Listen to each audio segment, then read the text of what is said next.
సరిగించుకో కట్టినాడు. మా చర్చి పక్కన ఉన్న ఖాళీ స్థలంలో చిల్డ్రన్ క్రిస్మస్ జరిగింది. ఈ పిల్లల క్రిస్మస్ స్టేజ్ చూసారా ఎంత హైట్లో ఉందో. ఈ క్రిస్మస్కి ఎవరెవరు ఎంత హెల్ప్ చేశారో ఈ వీడియోలో అయితే చూద్దాం. క్రిస్మస్ అంత గ్రాండ్గా జరిగిందంటే దాని వెనకాల ఎంతోమంది కష్టం, వాళ్ళు ఎంతో సహాయం చేయడం వల్లే చిల్డ్రన్ క్రిస్మస్ అయినా యూత్ క్రిస్మస్ అయినా అంత గ్రాండ్గా జరుగుద్ది. అంత గ్రాండ్గా జరగడానికి దాని వెనకాల చాలామంది కృషి చేస్తేనే ఇంత గ్రాండ్గా జరుగుద్ది. ప్రతి ఒక్కరూ చాలా హెల్ప్ చేశారు. ఈ వీడియోలో ఎటు చూసినా బాబీ ఉంటాడు. బాబీ అసలు చిల్డ్రన్ క్రిస్మస్కి చాలా హెల్ప్ చేశాడు.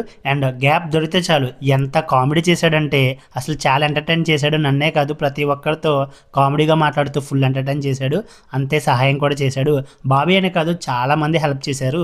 చాలామంది హెల్ప్ చేయడం వల్లే అంత బాగా జరిగింది చిల్డ్రన్ క్రిస్మస్ అయితే. పూలకొండి మోసుకొస్తున్నాడు కదా ప్రభుదాసే సండే స్కూల్ సూపరింటెండెంట్. ఆ స్టేజ్ సెట్ చేయడానికి చాలా టైం పట్టింది. స్టేజ్ వేయడం, స్టేజ్ వెనకాల బ్యాక్గ్రౌండ్ బ్యానర్ సెట్ చేయడం, రెండు వైపులా బ్లాక్ కలర్ క్లాత్ సెట్ చేయడం, దానిపైన శాంటా క్లాస్ బొమ్మలు పెట్టడం అండ్ కుర్చీలు సర్దడం, ప్రతి ఒక్క పని చేయడానికి చాలా టైం పట్టింది. ఇదంతా అయ్యేలోపు పిల్లలైతే వచ్చేసారు. చూసారు కదా వాళ్ళందరూ అయితే రెడీ అవుతున్నారు డాన్సులు వేయడానికి. సండే స్కూల్ సూపరింటెండెంట్తో పాటు వాలంటీర్స్ కూడా చాలా మంది ఉన్నారు. ఫిలోమాను, బాబీ, ఇంకా ఆడపిల్లలు, మగపిల్లలు వీళ్ళందరూ సండే స్కూల్ సంబంధించిన ఏ యాక్టివిటీ జరిగినా సరే చాలా బాగా హెల్ప్ చేస్తారు. చూసారు కదా పిల్లలందరికీ డాన్స్ నేర్పించిన కొరియోగ్రాఫర్ పిల్లల దగ్గరే ఉండి వాళ్ళని రెడీ చేసి ఆ సాంగ్ అయ్యేంత వరకు వాళ్ళ దగ్గరే ఉంటారు. జోషువా, టైటస్, బాబీ వీళ్ళతో పాటు అమ్మాయిలు కూడా డాన్స్లు నేర్పించారు పిల్లలకి. వాళ్ళు కూడా వాళ్ళకి మేకప్ వేసి డాన్స్ వాళ్ళు వేసే వరకు వాళ్ళ దగ్గర ఉండి వాళ్ళని అల్లరి చేయకుండా చూసుకుంటారు. చూసారు కదా బాబీ చాలా హడావిడి చేస్తున్నాడు కదా. పిల్లలు వేసిన డాన్స్ వీడియోని నేను నెక్స్ట్ వీడియోలో చూపిస్తాను. ఈ వీడియో మీకు నచ్చినట్టయితే లైక్ చేయండి, షేర్ చేయండి, మన ఛానల్ని సబ్స్క్రైబ్ చేసుకోండి.